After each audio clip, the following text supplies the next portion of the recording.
So good morning everyone.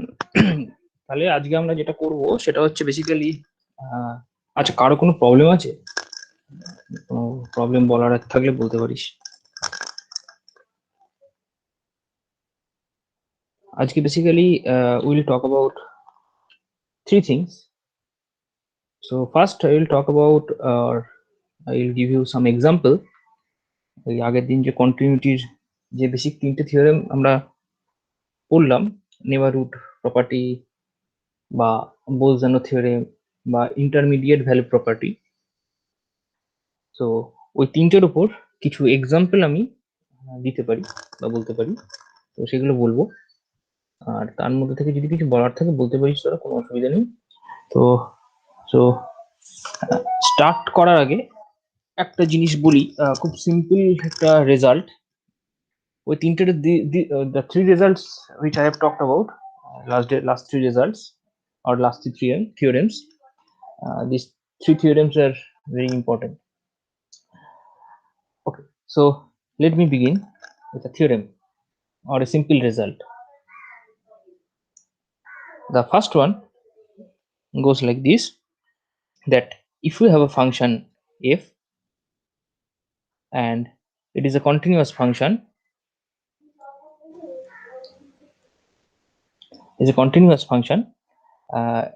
on this interval, closed and bounded interval,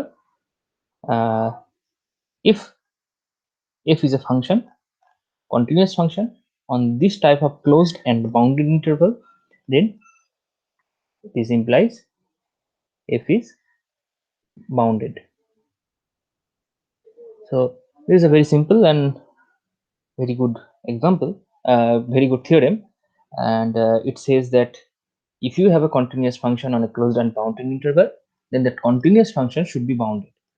So you have a continuity on a closed and bounded interval. So as I said, continuity on a closed and bounded interval, this kind of interval, give you many powers. Okay, so as I said, three theorems last day, they are also such kind of power. And this theorem again is a very simplest theorem.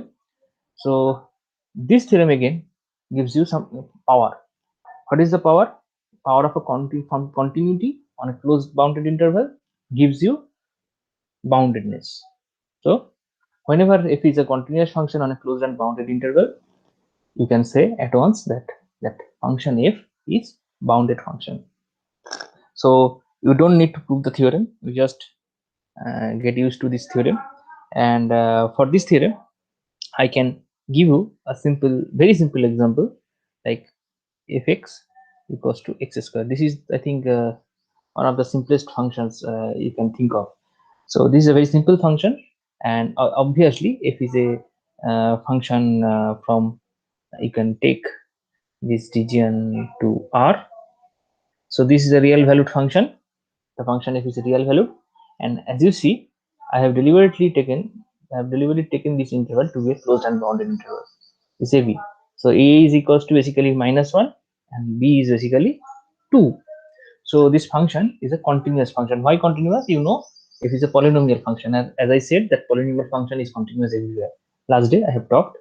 The first thing I had talked about, that continuous functions, or there are several examples of continuous functions like polynomial functions and sine trigonometry function, all such things.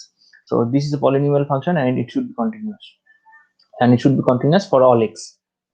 So if we take x is lying in here -1 to 2 in this interval, so the function f should be a continuous function. And this thing, you can see that all these things assures you via this theorem that the function f should be a bounded function. Why? Because if is continuous, you have proved, or you know already, and it's a continuous function over closed and bounded interval. Here the interval is given -1 to 2, this closed interval and bounded interval, where a is -1, b is equals to 2. So f is a bounded function. So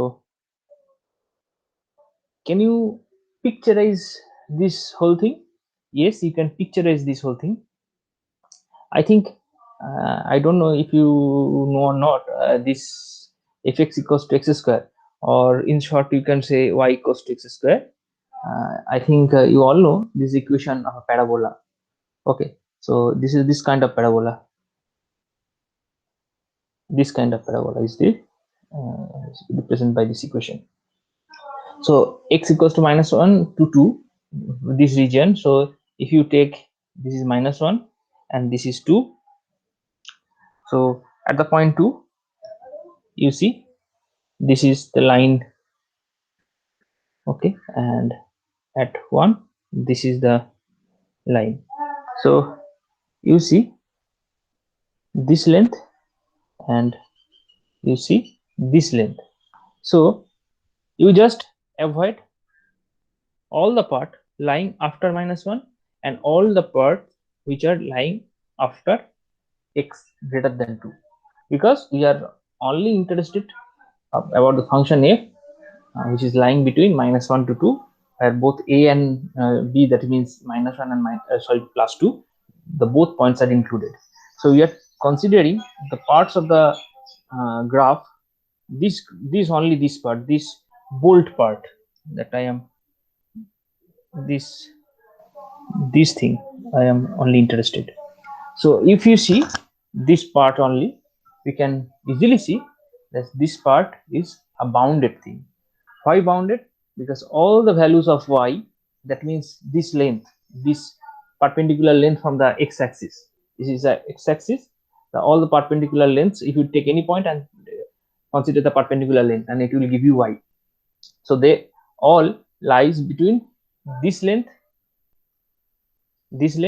and since it's touching this thing, so this length. So all the values lies in this region, all the values of y. So the function is bounded. So what is the value, or in which is the range of y?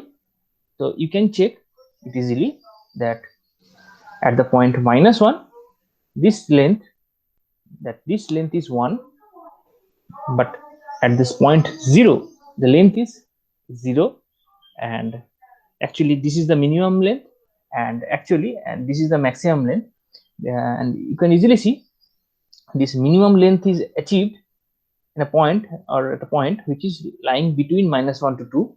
It's not actually the minimum length is at -1 or maximum length is at 2. It's not that case, but minimum length is achieved in between some points of -1 and +2, that is 0. So at the point 0, the length is minimum and the length is 0, and at the point 2, the length is the maximum. And you can easily check this point, the coordinate of this point is 2, 4. So the length, this height is 4. So every value of the function lies here for all x belongs to -1 to 2. So these things which I have said, you can easily check and analyze from the graph. It's very easy.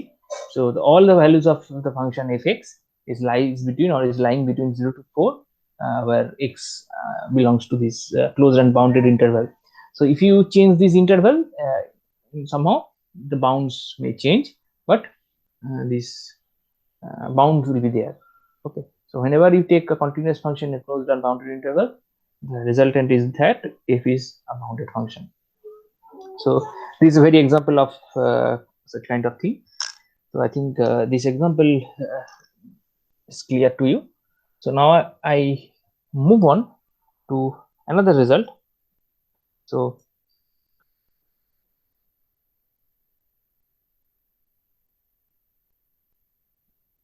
this theorem tells you the same thing.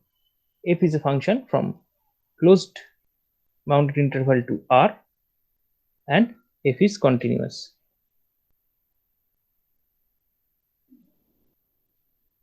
The same thing is there, but the result is the same, different. So it says that this function, it attains its exact upper and lower bound. So what is theorem is trying to convince you is that if you have a continuous function from a closed and bounded interval is a real valued function, this function should attain its bound. Attains means, just go back to the previous example.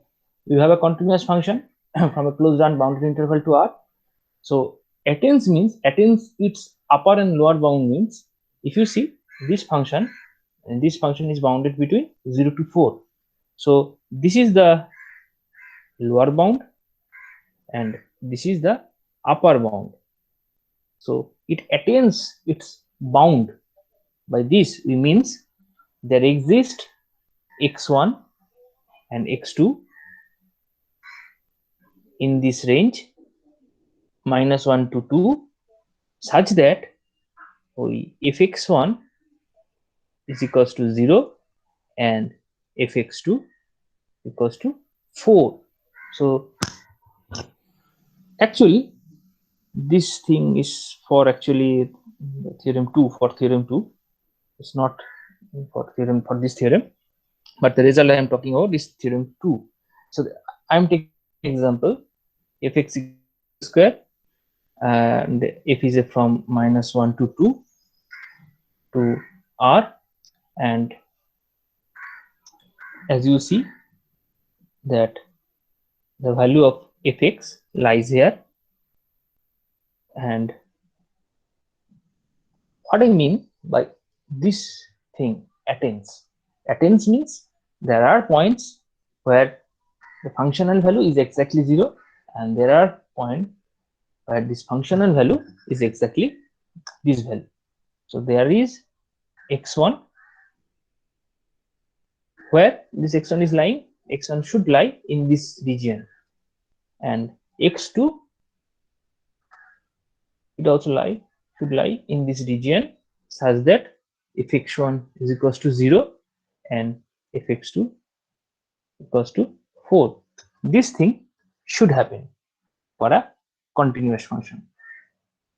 Now you can say, so is there any counter example, or if I actually that what I am showing you is for supporting this theorem. An example, I'm showing you an example which supports this theorem.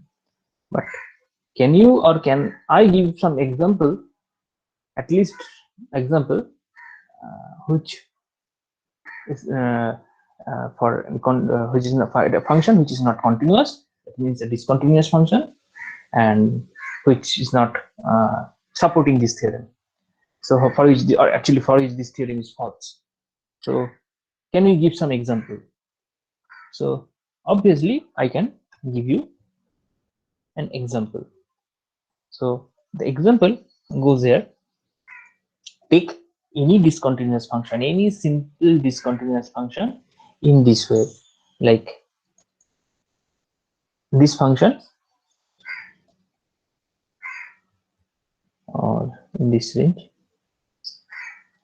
So you see this function is not continuous. Why it is not continuous function? Because see this point at 1 there is a break, and if you try to calculate this limit, this is coming from this part, so this value is 2, and if you are going to calculate this thing, it is coming from 2, and when x goes to 1 or plus, so the value of the limit will become 3. So 6 minus 3 into 1, that means 3. You can check. So these two things are not equal, hence the function is not continuous. Is an example of a discontinuous function. And if you check what is the graph of the function, see from 0 to 1 the functional value is 2. So it's a straight line like this. All in all the region in between 0 to 1 the functional value is 2. So graph goes like this. And whenever x lies between 1 to 3, so say this is 3 and this is 2, so whenever x lies here, the function is of the form y equals to 6 minus 3x. So if you try to calculate what is the value of, or if you go to draw the graph of this, I think you all know this is equation of a straight line. It's a very simple straight line. So if you try to draw the graph of this straight line, so what you will do, you just check the value at nearby 1. So the value is 3. So actually this value is 2, you know. This is 1, and you can take this is 3. So the value is 3, and whenever x going towards 3, so value of y goes down and down, and at the point 2 you can see the value of y is 0. So exactly this is the graph, and if you move, or if you move x more and more, this straight line goes down and down and down. So this is the state equation of the straight line y equals to 6 minus 3x in the region 1 to 3. Okay, this is the straight line. So ultimately this part and this part, these two part combinedly gives you the equation, gives you the graph of this discontinuous function. And see why there is a discontinuity, because at the point 1 you just move from one branch to another branch, and you have to lift your pen like that, and there is a gap. So this function is not continuous function, is a discontinuous function. So since I am talking about the interval 0 to 3, so I am talking about the interval 0 to 3, so you can check that this function is bounded in this region. So what is the bound, upper bound and lower bound? You can easily say that the maximum value. So what is the maximum value, can you say?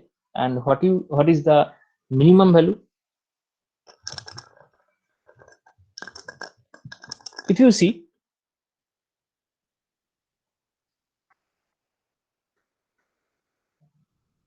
from this part to this part, the all the function, the parts of the function are lying between this line and this line. You can take this line a virtual line, this, and so this is the, I think, is the minimal point or the minimum point. So this is the lowest point, or is point giving you the lowest value. And what is that value? Is you are getting at x equals to 3 basically. So if you put here 3 into 3, so 9, and if you 6 minus 9, that is minus 3.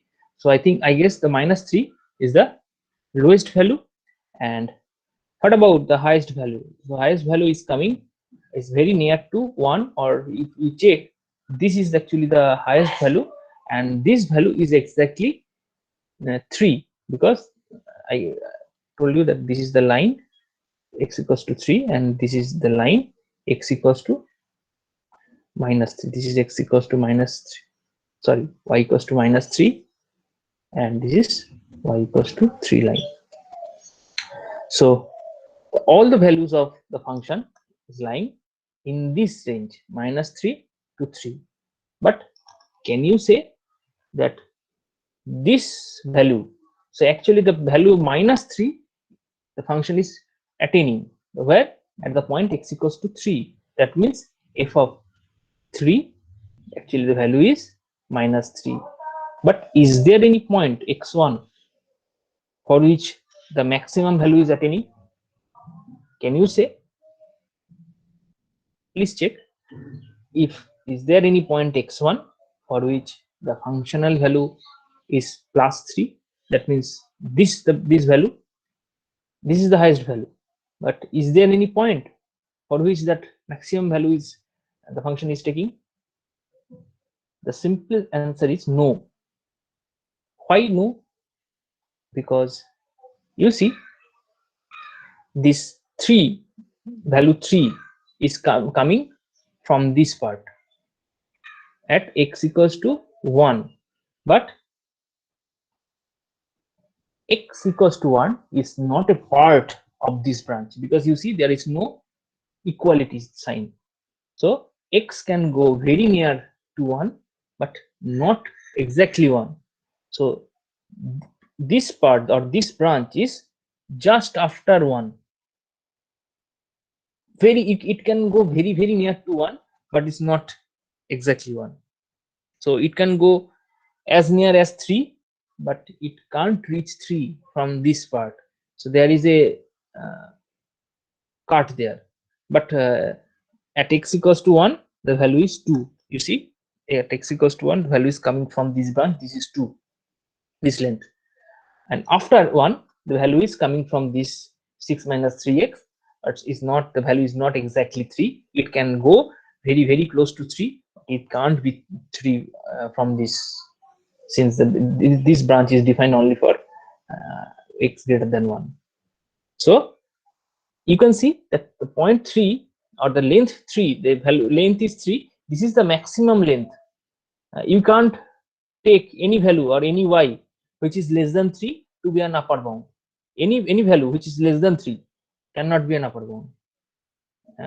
For example, if you try to reduce and you say that x equals to 3, okay, y equals to 3 is not the upper bound, and I can take very small 2.99, and you can check there is a closed point which is very close to 1 but is still greater than 1, for which that value is greater than 2.99.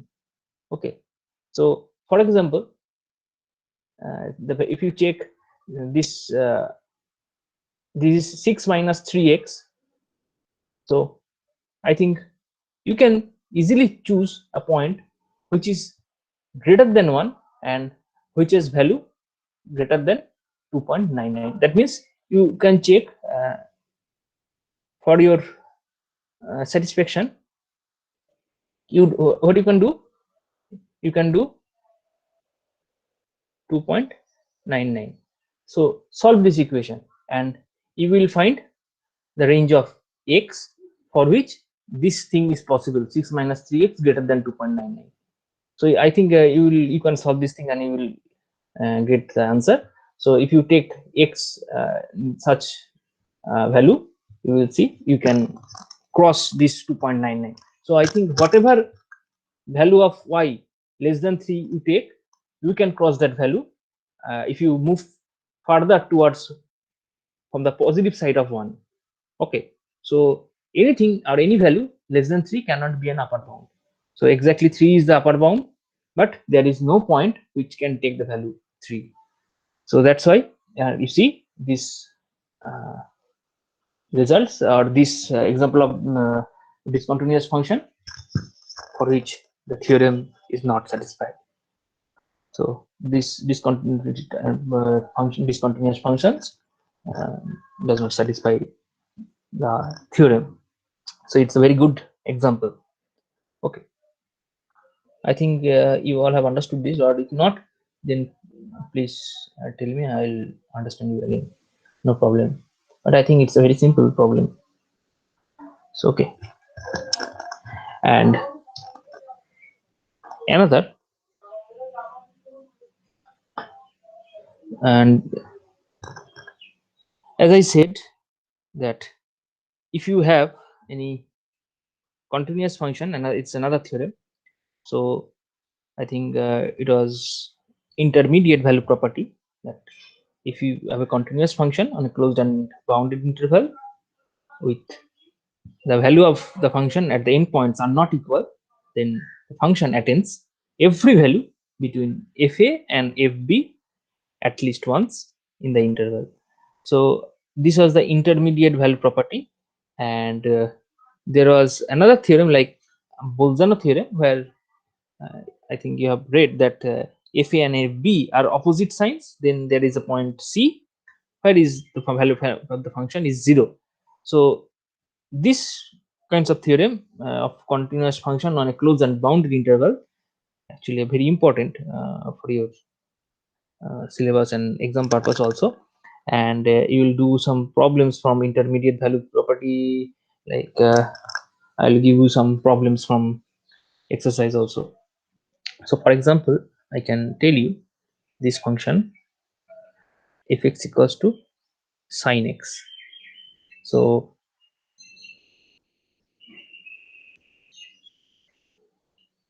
this is a function. So let us check what can I say, or what can we say about the nature of the function. So the nature of the function can be reflected from the graph. So if you take the graph of sine x from 0 to pi by 2, so I think you all know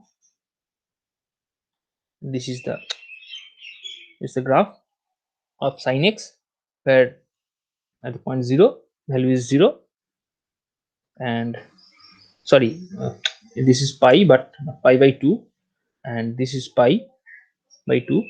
So it's from 0 to pi, and at pi by 2 is 1, and is again coming to 0 at pi, and then again the same thing follows downwards. So this kind of function is a sine function. So we are just considering actually 0 to pi by 2, or don't need to consider, we are just considering within this interval 0 to pi by 2. So fx is a function, sine x function, and as I told you that sine function is a continuous function. So f is a function, this kind of function from this closed and bounded interval to R, and the function f is continuous by definition. You know that any trigonometric function from sin x is continuous. Okay, so this function is a continuous function on from 0 to pi by 2. Okay, so let us check if this function, so what is the value of f of 0, and what is the value of f of pi by 2, and what is the value of f of pi. Actually the value f of pi I just need for some other reason. So what is the value of f of 0? You know the value of sine 0 is 0. If the value of sine is f of pi by 2, that means sine pi by 2, that is 1. So the functional value lies between 0 to 1, and you see that value 0 is the highest value in this region, and the 1 is the, sorry, lowest value, and 1 is the highest value in the region, and 0, the value 0 is attained at x equals to 0, and the value 1 is attained at x equals to pi. So you are assured with the last theorem which I have told you. And in fact, if you can check that if delta or something, you can take lambda, if this is any value from this range, you can also get some x dash for which sine x dash is equals to lambda.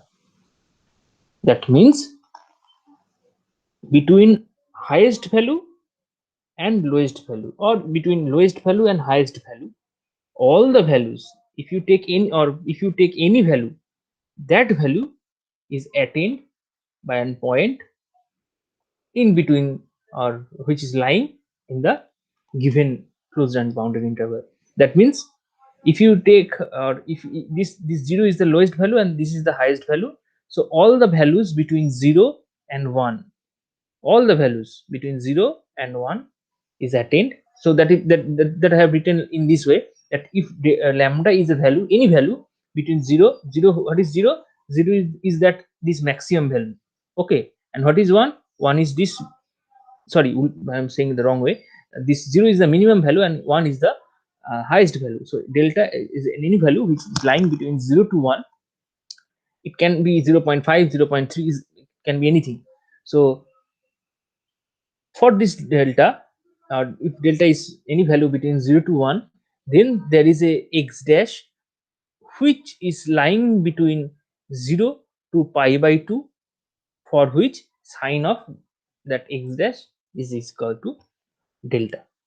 So this thing is assured, this thing is assured, and this is actually an offshoots of that intermediate value property. Actually, there is a theorem which tells you that if f is a continuous function on a closed and bounded interval, then that function f should attain every value between its upper bound and lower bound, or the exact upper bound or exact lower bound, at least once in the interval. So this is the theorem, and this theorem actually is an corollary, or is it can follow immediately from the immediate value property which I have told you. So what is the immediate value property? Immediate value property, as I can recall you, I can for your convenience, that f is a continuous function on a closed and bounded interval, and if a or fb are two separate things, they are not equal, then f attains every value between that fa and fb at least once. And in this theorem I am telling you f attains every value between its upper and lower bound. So immediate value property or intermediate value property tells you that f attains every value between fa and fb, and this corollary which I am talking about, it says the function attains every value between this, and this corollary tells you that the function f attains every value between its upper and lower bound. So these two theorems are very important. The first one is immediate value property. Immediate value property or intermediate value theory, it tells you that what is the value of oh, oh, wait, wait.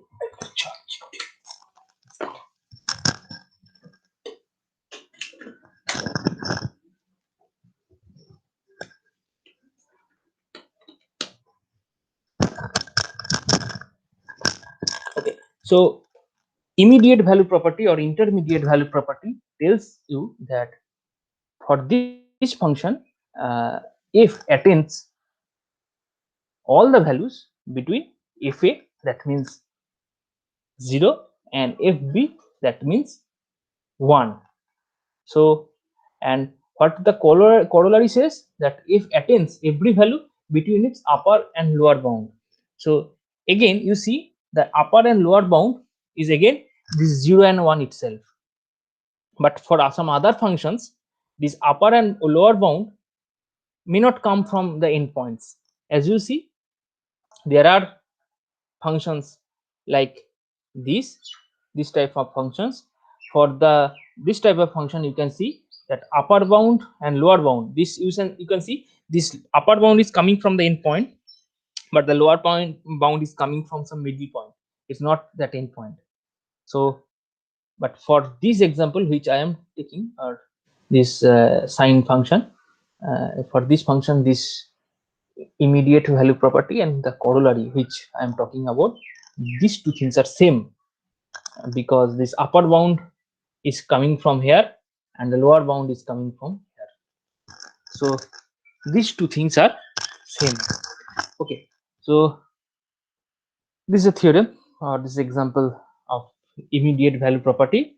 So immediate value property or intermediate value property assures you this kind of thing. So if you are given to prove such kind of thing, then you can prove in this way that this function is a continuous function, or this value, and from the immediate or intermediate value property I can say this thing. So from this way you can prove, so or you can justify whatever you are given, or such kind of examples. So this is example of intermediate value property. Okay, now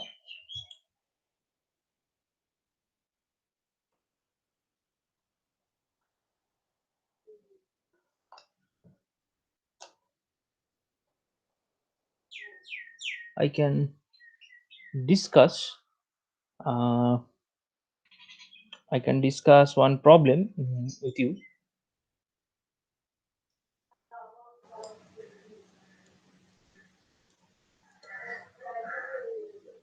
Let's take this function,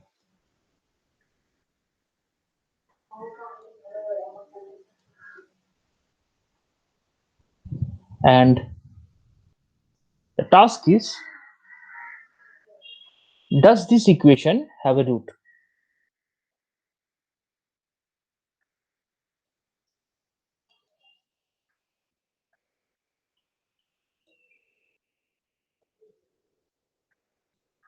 So this is an example. So this is an example where you can easily apply uh, the theorems I have discussed just before, all the theorems. So this is a classic example. So this is a function fx equals to this function, and the question is, does this equation have a root? So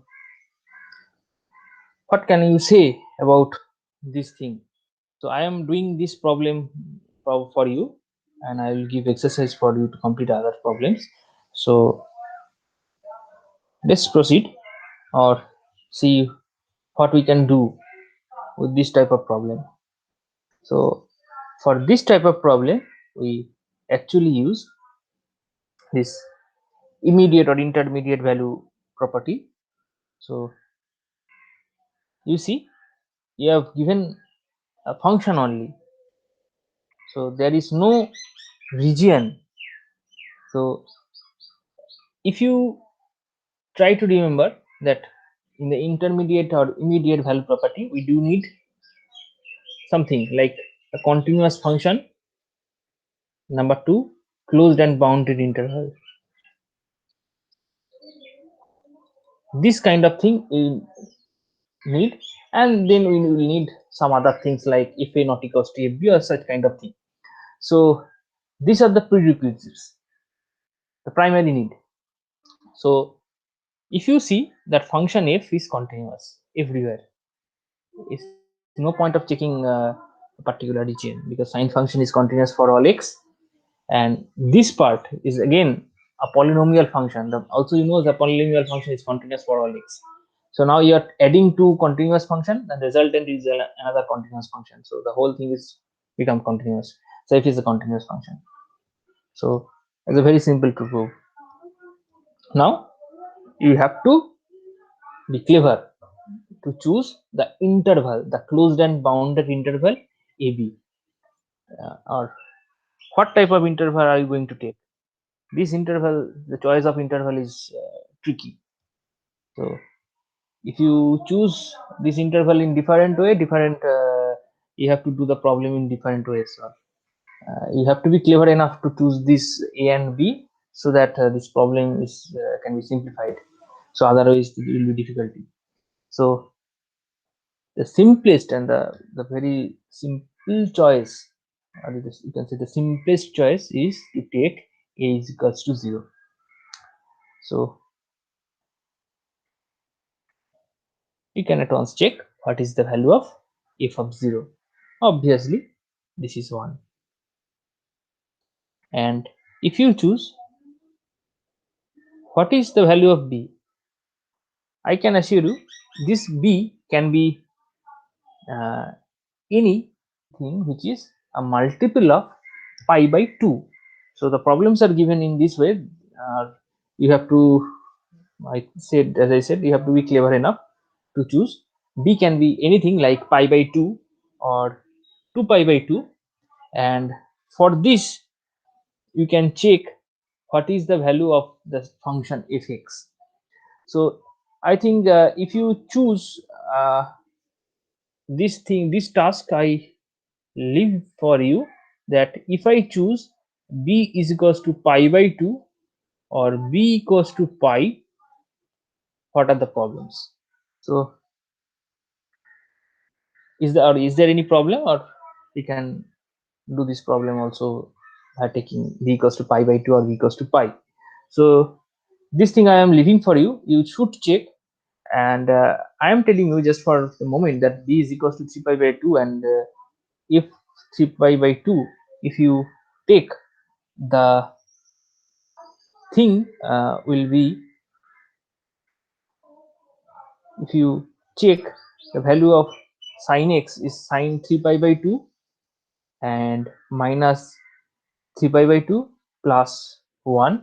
So this, the value of sine 3 pi by 2 is minus 1 basically. So this minus 1 plus 1 cancels out, and the result will be 3 pi by 2. Okay, so this is the value, and this is less than 0. So if you see, the value of the function at 0 is a positive number, is plus 1, and at 3 pi by 2 is a value which is less than 0, that is minus 3 pi by 2.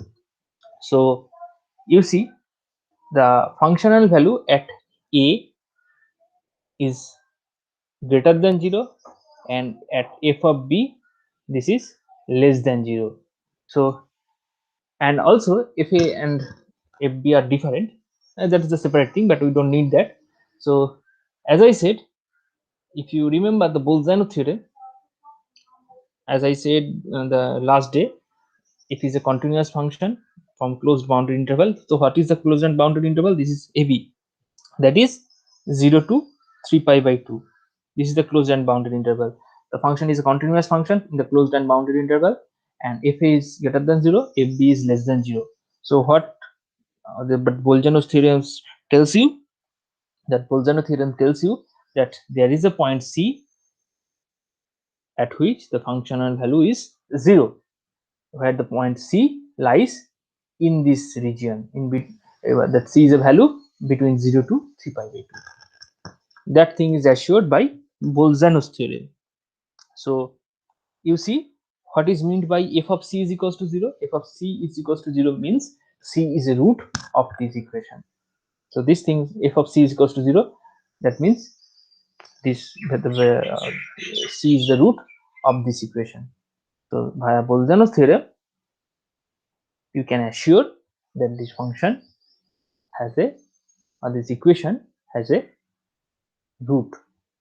The function has a 0, or like you can say this equation has a root, and the root is 0, which lies between 0 to 3 pi by 2.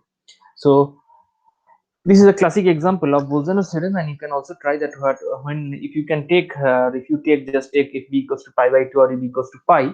So what is the problem? So I think you can, I think you can guess what will be the problem. This problem will be, to satisfy Bolzano theorem, we need one hand to be positive and other hand to be negative. That means at a value is greater than 0, and at b the value should be less than 0, or the reverse, conversely. That means at the point a should be less than 0, and at b it can be greater than 0. So the opposite signs are required. So you have to be careful, or you have to be clever enough to select 2 points a and b for which the functional values are of opposite sign. That thing you have to maintain. Otherwise you can't apply Bolzano theorem. So this is the trick. Or if you can choose a to be 0 and b to be 3 pi by 2, the things will be like this. So if you take these two values, you will check that both of them are not of opposite sign. That you see that this f of b will be either this positive, the f of b will be positive. It will not be negative. That's why you can't choose b to be pi by 2 or pi. So we have to come to 3 pi by 2. So you can ask me whether I can choose or I can take any other value, like there are many values. There is a particular value 3 pi by 2, that means pi by pi plus pi by 2, that means 270 degrees, like that. So there are other values. So your task is to choose the value for which this type of equations you can evaluate. Now you can say I can take b to be 127 degree, or you can convert 127 degree to radian. So can I take it? So I can assure you can take it, but these things will not be that simple. If you have to calculate this kind of thing, the calculations will be much more involved. So you should take the simple possible things like multiple of pi by 2, or in some cases might be pi by 4. So the standard values that we know, we can only use them, and use them cleverly, because you see there is a sine function involved. So that will be better to use 0 to pi by 0, pi by 2, pi, this kind of value. Whenever 10 is involved, we can check with pi by 4. This kind of cleverness you have to take. So this is the continuity part which I was expecting to complete. So now I think we can move on to another part, that is differentiation.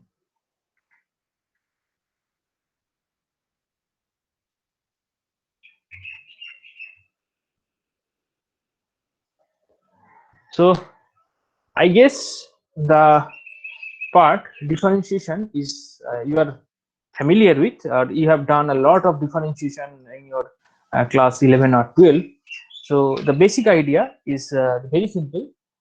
So I just go through the basic idea. So we have a basic this type of functions, y equals to fx. What you do, you just, you know, this x is called an independent variable and y is called dependent variable.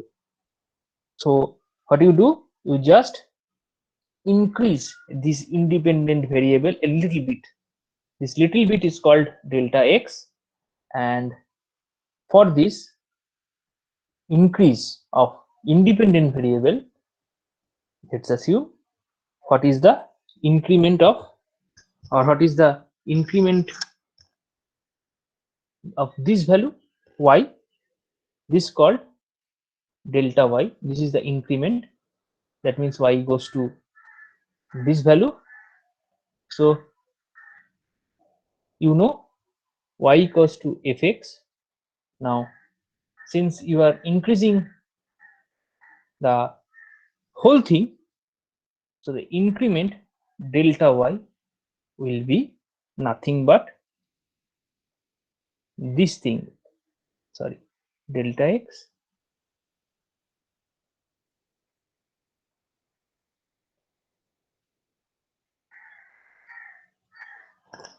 so x plus delta x minus f of x. So we have an independent variable x. That independent variable we are increasing by an amount, this thing, and let's assume that dependent variable, there is a change, and the change is reflected by this thing.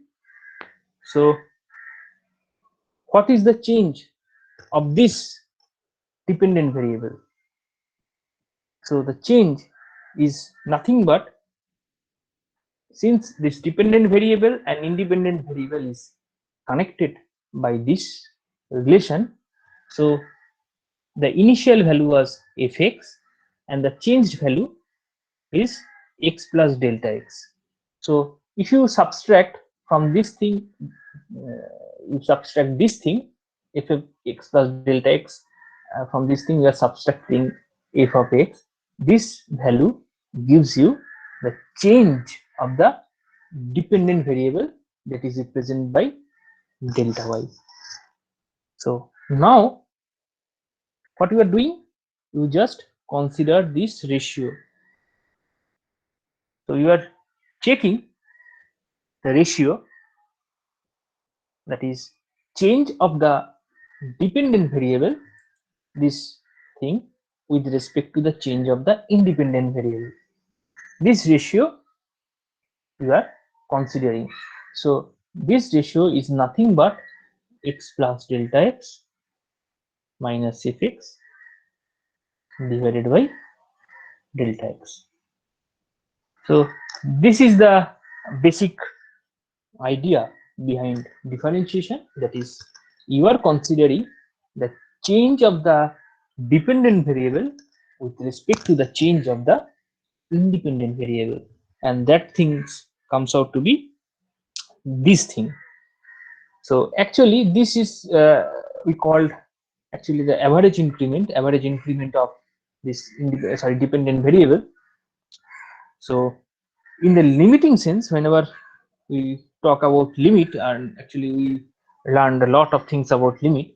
So we go to the next page, that whenever this delta x is very small, that means it goes to 0 in this thing, in the sense, this delta x tends to 0, delta y by delta x, this is this limit you have to be, or you have to calculate. So what is this thing? This thing is nothing but delta x tends to 0, that f of x plus delta x minus that I have written the last page by delta x. This limit you have to calculate somehow. So sometime, or for convention, generally we replace, whenever we are talking about this delta x goes to 0, actually we just replace delta x by h, this new symbol or new variable, and we write this limit to be limit h tends to 0, limit x plus h minus fx divided by h. So this limit you have to calculate, and if this limit exists, we don't know, actually we have no idea whether this limit exists or not. That you have to check by calculating this limit. And how to calculate the limit, I think you all know how to calculate a limit. I think it's not a very tough task. So you have to calculate this limit, and if this limit exists, then we say the function f is derivable. If exist, the function is derivable where? The point, or the at x, the point x which we are talking about. At that point x, the value or the derivative exists, or the function is derivable at the point a, and there are many symbols which we can use, like f dash x, the value, that value is called like f dash x, or ddx of f of x, or dy dx, such kind of thing, this kind of at x. Sometimes we just remove this x, and we just change this x to a, and we see, or we say that the function is derivable at x equals to a, and we can write this kind of thing, dy dx at x equals to a. So since we actually use x for a running variable, we x for any range, and a to be a particular value, sometimes we just modify this definition, and we use a in place of x, and we just rename all this thing, and we say that f is derivable at x equals to a. Or we can say this f dash x, or for x equals to a, we say that is f of a. Okay, I think this ideas you all know. There is not a big deal with this thing, and the thing you should remember that the limit should exist, and limit should exist. If it exists, then we can say the function f is derivable, and whenever this limit, the value of the limit is infinite. Okay, so whenever the value of this limit is infinite like that, or whenever the limit infinite means limit does not exist, this kind of thing, we say that the function, the derivative is infinite. Okay, so generally there are some terms, like another term like this thing we called derivability of f, and another thing is differentiability, or differential, the idea of differential.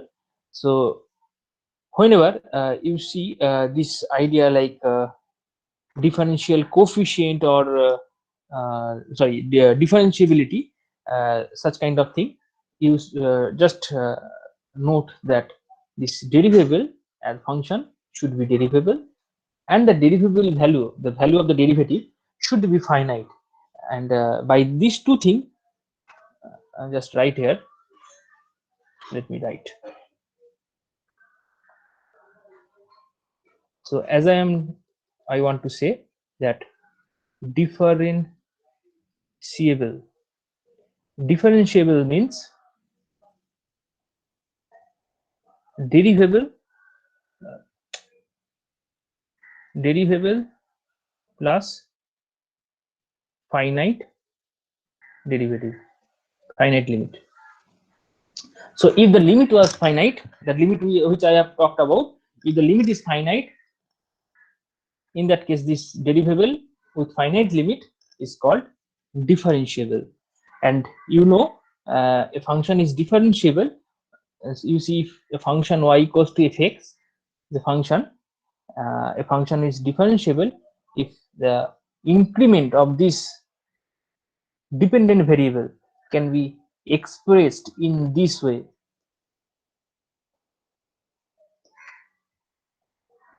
where what is the value of epsilon?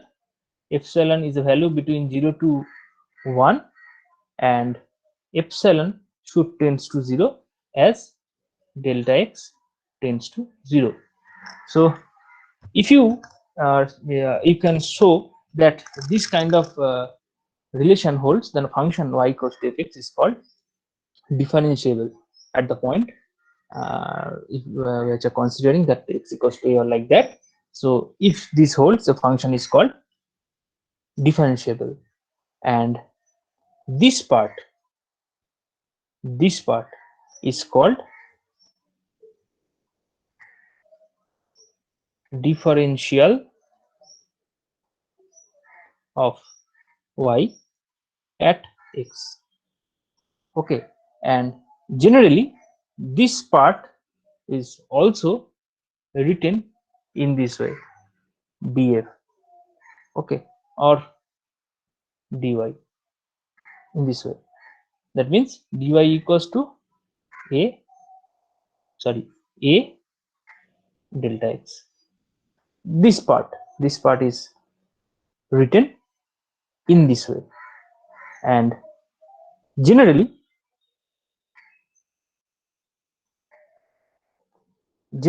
you can check, or there is a theorem which tells you that this dy you can write in this way. That means this delta x you can replace by dx, and their value of a is nothing but f dash x. So actually, why delta x can be replaced by dx? Because nothing, uh, since we are taking dy to be or df to be this kind of thing. So if you consider x as a function of x itself, you can check this dx is nothing but a into delta x, and actually for this thing the value of a is 1, since dx and x, if you compare these two things, so delta x will become dx in the limiting sense, nothing but in the limiting sense. So this thing delta x can be replaced by dx, and the value of a you can check. It's very easy to calculate why value of a is f dash x. It is coming from this relation. If you divide this whole relation by delta x, you see this delta y by delta x is nothing but a plus epsilon.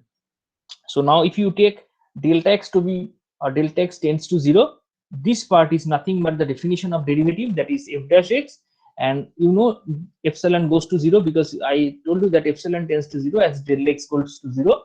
So this thing cancels out. So whatever is left is a is equals to f dash x. So a will come as f dash x, and this delta x, the delta x part you can change to dx, because you can take x to be a function of x itself. That means thing I am talking about, that this thing, this delta x the increment of delta x you can write into, it can be this, can you can write. So as I have told you that, just go to the previous page and you see this delta y is like a into delta x plus epsilon into delta x for the function y. So you can take this fx to be a same function x, fx equals to x, and you just put, for in place of y you just put x. So delta x is equals to a into delta x plus epsilon into this thing. And as I have told you, for you can take this a delta x to be dy. So for the function x, this dy is nothing but dx. You see, for the function y equals to x, this dy is equals to dx for the function fx equals to x. So this dx is nothing but a into delta x, but in the example y equals to x, the value of a is again 1. So this dx is nothing but del x. So that's why I actually, these proofs are not required. These proofs might hurt you, but no problem. These proofs will not come. But for your understanding, that I can say this as the actually the all things are differential. So what are the connections between these differentials? The differential of the it is for dependent variable and the independent variable. So sometimes you have a function like this dy dx equals to x, and in the next line you do this thing. You do this thing. So is it that thing that just dx thing goes to that site and just you can multiply? No, you can't do this way. Or actually this thing is not happening in this way. So actually this thing is coming from the relation like this. This relation you see is giving you the power that dy, that is the differential of the dependent variable, is connected to the differential of the independent variable via this relation. You know, f dash x, f dash is like dy dx. So the symbol has a different meaning. This symbol and this symbol, these three symbols are different meanings. So you are taking that now. If you have this kind of thing, you can write dy dx equals to dy dx, value of dy dx x. So x. So now I'll write. So you are getting the same thing. That means you can somehow write, or you are doing the right thing, but in the right, not in right way, or not your mind is not doing thinking in the right way. The right way is not of thinking that dy is equals to dx into dx, but the right way of thinking is this relation. This is the relation between the differential. So I am telling you again that this thing is called the differential of the dependent variable, and this thing is called the differential of the independent variable. And as I have told you that this theorem gives you the power, where in the previous example, or sorry, previous definition of differentiability, this is the definition of differentiability, and I am again explaining it, that if y equals to fx is a function, it's not the first case. Just in the first case you have a function this way, this thing, and if you can write the increment of the, there's a dependent variable in this way, where epsilon is a value between 0 to 1 and epsilon just goes to 0 at del x goes to 0, then we say that the function y equals to fx to be differentiable at the point x equals to a, or any point which we are talking about. So now this theorem which I have talked, this theorem gives you power that this dy. So what is dy? Dy is nothing but, from the definition, this part is renamed as dy or df, anything. So dy is nothing but a delta x. And if you take this example y equals to x, then you can at once say that that dx is related to delta x. That means dx is equals to delta x. So it's a play we are playing. Actually, we are playing with a nomenclature. We just take this nomenclature, and from this nomenclature we demand from this nomenclature that dx is nothing but delta x from this nomenclature, and we take these examples y equals to x. So this thing we fixed, and then we move on to this theorem, and which is that the differential of the dependent variable and independent variables are connected like this way, where delta x is replaced by actually dx, and a is nothing but f dash x. So why a is f dash x? And I have already told you that if you just take this definition and just divide this definition by delta x, both side, that thing you can check at once that a is equals to f dash x.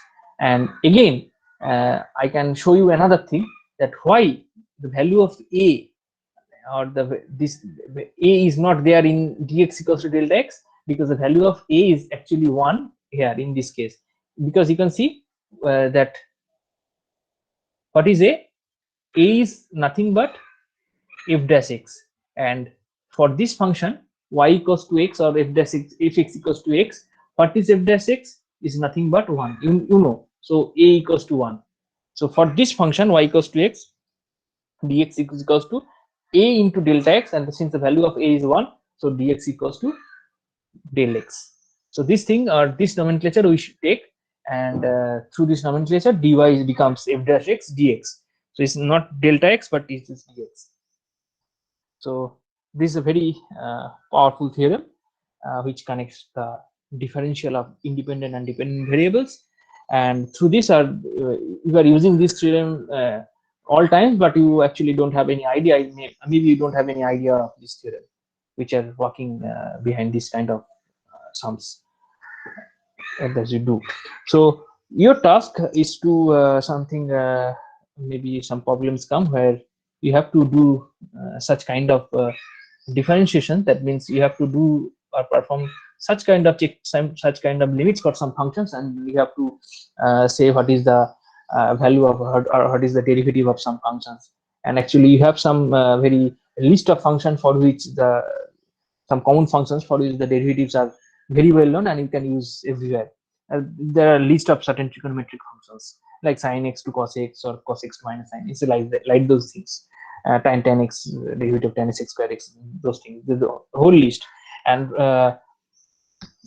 there may be some problems which they will tell you to do from the first principle. The first principle is nothing but this principle, this limit thing you have to calculate. So like sine of root x, or log of cos x, this kind of simple problems, a little bit different from the simple list. Like you have done sine x, that means you know what is the value of this thing, sine x, it is cos x. But now if I give you the example sine of root x, and what will you do? I know you can do it, you can do it, you can use such kind of functions repeatedly, and you can do this thing. A minute. Hello.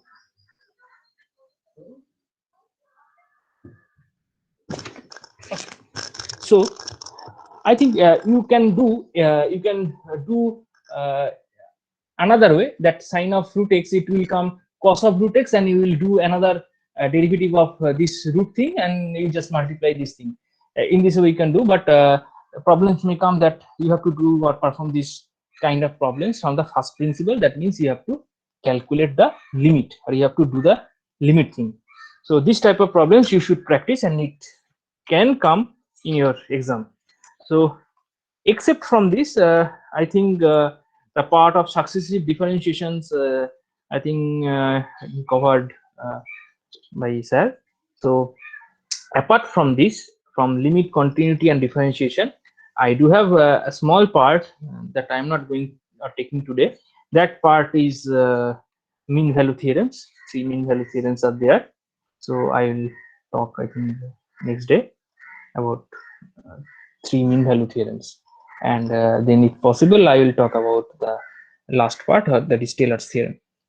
So I think I actually need 2 or 3 more classes to complete. Okay. So is there any questions that I have talked today? Is there any question you can ask me? কারো কোনো question থাকলে কর।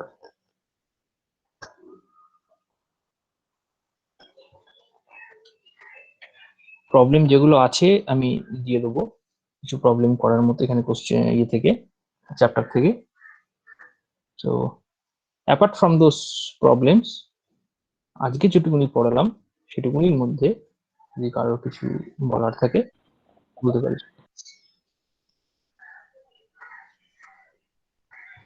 Sir limit থেকে কত problem আছে একটু share করে দেখাবো হ্যাঁ হ্যাঁ আপনাকে? হ্যাঁ হ্যাঁ একদম একদম একদম বল।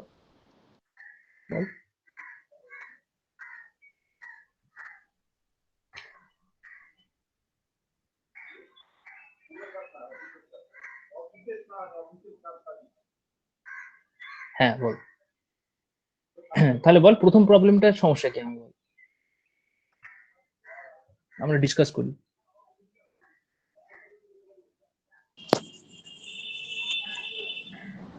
হ্যাঁ এটা ধরে রাখ, কোনো অসুবিধা নেই, এটার ওপেন থাক। বল প্রথম প্রবলেমটাতে সমস্যা কি বল। হ্যাঁ স্যার, বলছি যে এখানে ডেফিনিশন অফ লিমিট তাহলে ডেফিনিশন থেকে বলুন। দেখাতে বলেছে, বুঝতে পেরেছি। তো ডেফিনিশন থেকে দেখাতে বলেছে, ধর প্রথম প্রবলেমটাতে সমস্যা কি। প্রথম প্রবলেমটা হচ্ছে এমন একটা লিমিট দিয়েছে, the limit is value of the limit is কত, ইনফাইনাইট লেখা আছে তাই না। তো একটা হ্যাঁ লিমিটের ভ্যালু যখন ইনফাইনাইট হয়, তোমাকে এতবার ধরে বললাম, তার মানে লিমিটটা এক্সিস্ট করছে না। So that thing we take it differently. Okay, লিমিটটা এক্সিস্ট করছে না মানে এক্সটা ওয়ানের দিকে গেলে এই যে ফাংশনটা দিয়েছে, ফাংশনের ভ্যালুটা কোনো বাউন্ডের মধ্যে থাকছে না, it's going towards infinity. Just এইটুকুনি দেখাতে হবে, আর কিছু করার নেই, কারণ এটার ডেফিনিশন বলতে সেটা হয় না, এটা একটা কনসেপচুয়াল আইডিয়া। ডেফিনিশন কোনটা হতে পারে, ডেফিনিশন হতে পারে যেটা এক্সিস্ট করছে সেটার ডেফিনিশন হতে পারে, তাই না।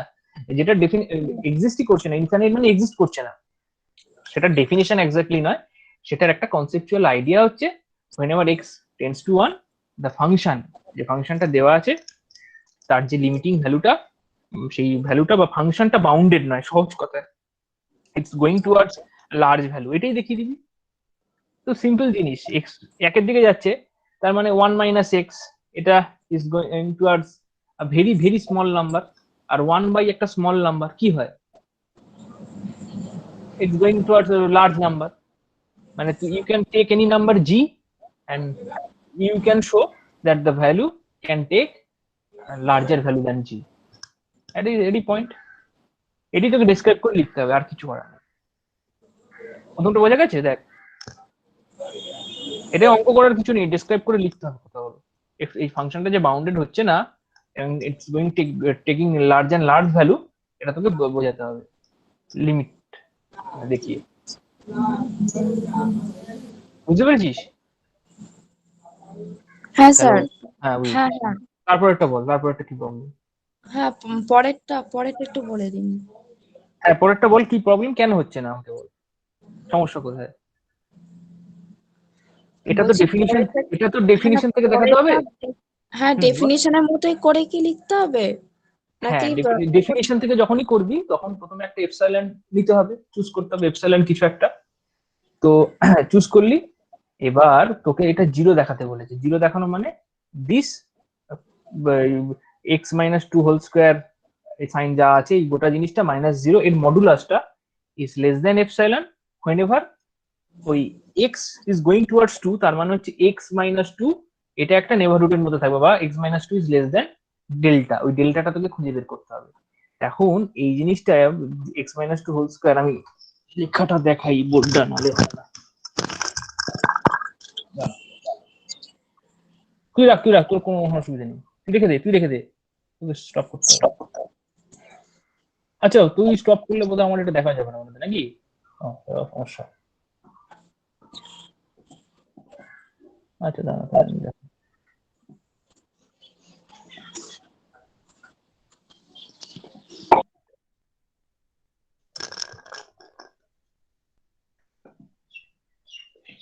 আচ্ছা প্রবলেমটা ছিল এইরকম, limit x tends to 2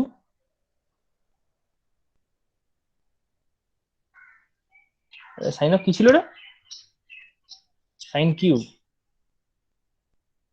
sign cube. হ্যাঁ 1 বাই এরকম কিছু ছিল না, কি ছিল বলতো? হ্যাঁ এরকম ছিল না? হ্যাঁ হ্যাঁ ঠিক আছে, তো এটা 0 দেখাতে বলেছিল। তো তুই কি করলি, মডুলাস নিবি, এপসিলনটা ধরে নিচ্ছি গ্রেটার দেন 0 কিছু একটা। তো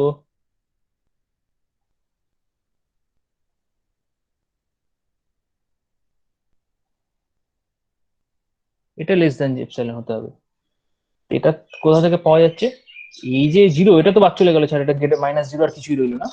এখন এটা কিউব হয়েছে। তো যাই থাকুক না কেন, এই পার্টটা সাইন আছে।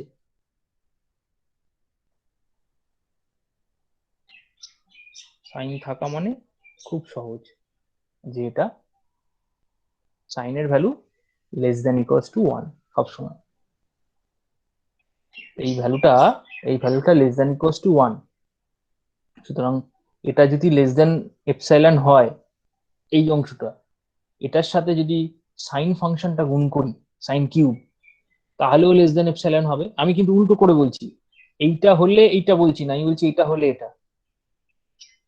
একটা সার্টেন জিনিস এ যদি লেস দেন এপসাইলন হয়, সাইন একটা কিছু একটা, সাইন একটা কিছু একটা আছে ইন্টু এ, সেটাও লেস দেন এপসাইলন হবে না? সেটা তো হবেই, তাই না? সাইনের ভ্যালু তো সবসময় 1 এর থেকে ছোট, তাহলে দুটো গুণ করলে তো এপসাইলনের থেকে ছোট হবেই, কোনো অসুবিধা নেই। সেই কাজটাই এখানে করেছি। ঠিক আছে, এই লাইনের পর থেকে এই লাইন নয়, এটা হচ্ছে আমি উল্টো করে ইমপ্লাই লিখেছি, মানে এটা হলে এটা হবে। এবার এটা যদি হয় x-2, এটার মডুলাস হিসেবে যদি ভাবিস, এটা স্কয়ার রুট অফ এপসিলন হলো। জাস্ট আমি এটা স্কয়ার রুট নিলাম, এটাকেই আমি ডেল্টা বললাম। তাহলে এবার দেখ উল্টো করে ভেবে নি, x-2 এটা যদি ডেল্টা থেকে ছোট হয়, তাহলে এই জিনিসটা হোল্ড করছে। সুতরাং ভায়া ডেফিনেশন এই লিমিটটা 0 হয়ে যাচ্ছে। কি হয়ে গেল অঙ্ক? ডেল্টাটা তাহলে কি পাওয়া গেল? রুট এপসিলন পাওয়া গেল, ব্যাস হয়ে গেল। বুঝতে পারলি না? বুঝতে পারলি না? হ্যাঁ ঠিক আছে। এবার তুই শেয়ার কর, এবার তুই আবার পরের অঙ্কটা বল।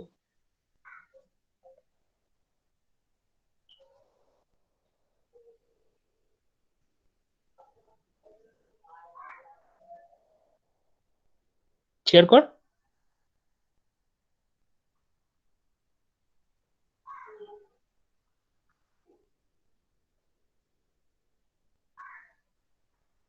হ্যাঁ, আবার কি হলো? আচ্ছা, পরেরটা কি আছে? পরেরটা 1/x³ 0 আসছে, তাই তো?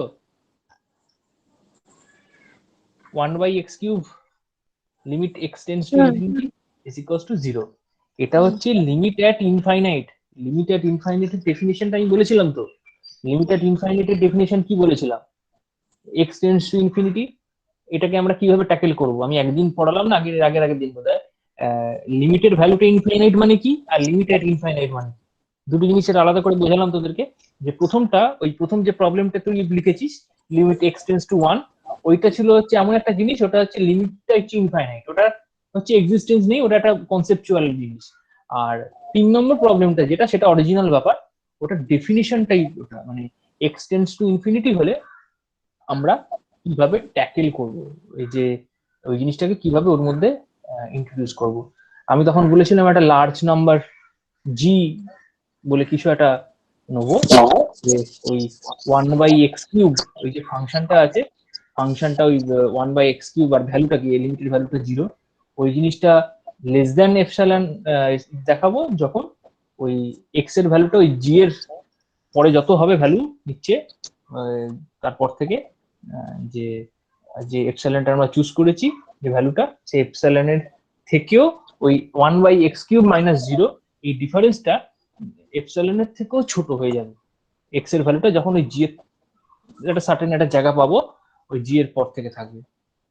হ্যাঁ, সেই বড় জি বা সেই জিটা আমি এমন একটা চুজ করতে সবসময় সক্ষম হব, we can able to choose such kind of g that whenever x is lying or x is greater than that value g, that 1/x³ -0 is less than equals to epsilon। এই জিনিসটা hold করবে। এটা actually একদম through দিয়ে একদম কি বলবো ডেফিনেশনের অঙ্ক। ওই ডেফিনেশনটা তুই আরেকবার পড় দরকার হলে, বা যে ক্লাসটা যখন করেছিলাম ওই ডেফিনেশনটা একবার দেখ। কিছুই না, 1/x³ - 0 is less than epsilon, তার মানে বোঝা যাচ্ছে তুই ওটাকে যদি সিম্পলিফাই করিস তাহলে তোর দাঁড়িয়ে যাচ্ছে x³ হচ্ছে বোধহয় গ্রেটার দেন 1/এপসাইলন, তার মানে x গ্রেটার দেন 1/কিউব রুট অফ এপসাইলন। ওই 1/কিউব রুট অফ এপসাইলন যেটা হবে ওটাই বেসিক্যালি হচ্ছে g। তার মানে ওটার থেকে যখন বড় হবে তখন this 1/x³ - 0 is less than epsilon. তার মানে 1/কিউব রুট অফ এপসাইলন এইটাকে ইকুয়ালস টু, তুই যদি ক্যাপিটাল জি চুজ করিস এবং এক্স ইজ গ্রেটার দেন জি যদি হয়, তাহলে ওই 1/x³ - 0 is less than epsilon হয়ে যাবে। একদম simple problem, or the simplest problem you can assume from the definition of this limit at infinity. ঠিক আছে, তুই লিমিট অ্যাট ইনফিনিটির ডেফিনিশনটা আরেকবার পড় এবং সেটা থেকে এটা ডিরেক্টলি ফলো কর, বা আমি যে ক্লাসে যখন বলেছিলাম সেই লেকচারটা ফলো কর একবার। ওকে, আচ্ছা বুঝতে পেরেছিস না বুঝতে পারিস নি, যেটা হ্যাঁ বুঝতে না পারলে বলিস। আর লাস্ট প্রবলেম যেটা রয়েছে, লাস্ট প্রবলেম কিছুই না, এটাও আরেক ধরনের মানে একটু কি বলবো, ঠিক not a type of limit which I am talking about. This limit is certain different because এটা হচ্ছে তোর, খেয়াল করে দেখ, লিমিট এক্সটেন্স টু 2 মাইনাস আছে, 2 প্লাস নেই কিন্তু। তার মানে 2 এর ছোট থেকে x 2 এর দিকে যাচ্ছে, তার মানে এটা অনলি হচ্ছে তোর লেফট হ্যান্ড লিমিট। মানে এই ধরনের লিমিট একদিকের লিমিট, ওয়ান সাইডেড লিমিট। এই কনসেপ্ট আমি আর এত কনসেপ্ট, এই সমস্ত কনসেপ্টে ঢুকিনি যে লিমিট ওয়ান সাইডেড লিমিট তার ডেফিনিশন কি হবে। তো বেসিক্যালি কিছুই না, যেদিকটা নেই সেদিকটাকে অ্যাভয়েড করবো। বা অনেক সময় হয় কি, limit at the end point check করতে হয়। আমরা সমস্ত যে লিমিটের কথা আমরা বলি সেটা হচ্ছে limit at the interior point. আমরা লিমিট ইন্টেরিয়ার পয়েন্ট বলতে ভেতরের পয়েন্ট, কোন একটা ইন্টারভাল নিচ্ছি তার ভেতরের কোন পয়েন্ট, কিন্তু সেই ইন্টারভালের এন্ড পয়েন্ট গুলোতে লিমিট বা কন্টিনিউটি কিভাবে চেক করবো তখন তার একটা কনসেপ্ট আছে। তো সেটা তোদের ক্ষেত্রে এই মুহূর্তে ইম্পর্টেন্ট নয়। এটা তুই কি করে চেক করবি, এটা চেক করা খুব সিম্পল জিনিস। নর্মালি চেক করে দেখ যে whenever x tends to 2 minus, তার মানে হচ্ছে x হচ্ছে is less than 2, 2 এর দিকে যাচ্ছে, তাহলে 1/x - 2 এটা কত হবে? x - 2 টা বেসিক্যালি কত? x - 2 is less than 0। ওকে, তো এবার 1 একটা 0 থেকে ছোট সংখ্যা, 1/0 থেকে একটা ছোট সংখ্যা, তার মানে একটা স্মল নাম্বার, এবং সেটা 1 হয়ে যাচ্ছে, মানে সেটা হয়ে যাচ্ছে খুব লার্জ হয়ে যাচ্ছে। যখন 1 হয়ে যাচ্ছে তখন সেটা খুব লার্জ হয়ে যাচ্ছে, কিন্তু তার আগে একটা নেগেটিভ সাইন আছে, তার মানে হচ্ছে টুয়ার্ডস ইনফিনিটির দিকে যাচ্ছে, টুয়ার্ডস মাইনাস ইনফিনিটির দিকে যাচ্ছে, এবং সেটা ই এর মাথাতে রয়েছে, e to the power minus infinity এরকম ফর্মে রয়েছে। এবার ই টু দি পাওয়ার ইনফিনিটি হলে ইনফিনিটির দিকে যেত, e to the power minus infinity হলে সেটা 1/ইনফিনিটি, মানে বেসিক্যালি ওটা জিরোর দিকে মুভ করছে। তার মানে ওই ওই যে ই টু দি পাওয়ার যেটা রয়েছে সেটা জিরোর দিকে মুভ করছে, তাহলে লিমিটিং ভ্যালুটা কত হয়ে গেল? 1/5 তো তাহলে হবে। এটা তোকে ডেফিনিশন থেকে শো করতে বলেছে যখন, কিছুই করবি না, ওই দুটো বিয়োগ করবি, বিয়োগ করে জাস্ট ওই ইনইকুয়ালিটিটা তোকে দেখাতে হবে বা চেক করতে হবে যে x - 2 টা, ওটা যখনই তোর বা তার করেসপন্ডিং তুই একটা ডেল্টা খুঁজে পাবি যখন একটা এপসাইলন তুই যদি আগে থেকে একটা চুজ করে রাখিস। তো এপসাইলনটা চুজ করলি, এখন ওই ফাংশনটা -1/5 এটা এটা এটা লেস দেন এপসাইলন কখন দেখাতে পারিস, এটা এটা তুই ক্যালকুলেট করে দেখ। আমার মনে হয় এটা করতে পারবি, এটা এমন কিছু কঠিন কিছুই নেই। জাস্ট এই ফ্র্যাকশনটা থেকে 1/5 এটা বিয়োগ করে এই যে মডুলাস ভ্যালুটা, এই মডুলাস ভ্যালুটা লেস দেন এপসিলন তোর কাছে রয়েছে, এবং সেখান থেকে তোকে পেছনের দিকে হাঁটতে হাঁটতে x - 2 টা কতটা সিলেক্ট করলে x - 2 less than delta, so what the value of delta we can choose such that this whole thing is less than epsilon। এটা একটু করে চেষ্টা করে দেখ, যদি না পারলে আমাকে আরো ভাবে বলিস। সিম্পল, এই দুটো বিয়োগ কর, এই ফ্র্যাকশনটা থেকে 1/5 বিয়োগ কর, বিয়োগ করে জিনিসটা সিম্পলিফাই করার চেষ্টা কর। ওকে ওকে, ঠিক আছে। আর আজকে যদি আমার কিছু প্রবলেম আমি দেবো, একটু পরে পোস্ট করে দিচ্ছি, ডিফারেন্সিয়েশন আর কন্টিনিউটির এই সমস্ত থিওরেম গুলো থেকে প্রবলেম, সেগুলো পরে ট্রাই করিস, ঠিক আছে? ওকে, তাহলে আজকে এই পর্যন্ত ছাড়ছি, আর কিছু যদি আর প্রবলেম না থাকে আমরা চেষ্টা করবো একটা যদি হয় শনিবার ক্লাস নেবো একটা। পরের দিন তাহলে ডিফারেন্সিয়েশন থেকে কয়টা প্রবলেম দেবো আর লিমিট ডিফারেন্সিয়েশন আজকে দিয়ে দেবো, আজকে দিয়ে দেবো, আজকে পোস্ট করে দেবো, ঠিক আছে? ঠিক আছে। ওই বই থেকে যেগুলো আছে আমি দাগ দিয়ে দেবো, দেখবি চ্যাপ্টারই বই থেকেই ছবি তুলে ওখানে বইতে দাগ দেওয়ানো আছে দেখবি, যেগুলো দাগ দেওয়া আছে যেগুলো চেষ্টা করবি তাহলেই হবে। কন্টিনিউটিটা দিইনি বোধহয়, যদি না দিয়ে থাকি কন্টিনিউটি আমি দিয়ে দেবো। ঠিক আছে, আজকে আপাতত তাহলে আমরা এখানেই শেষ করছি।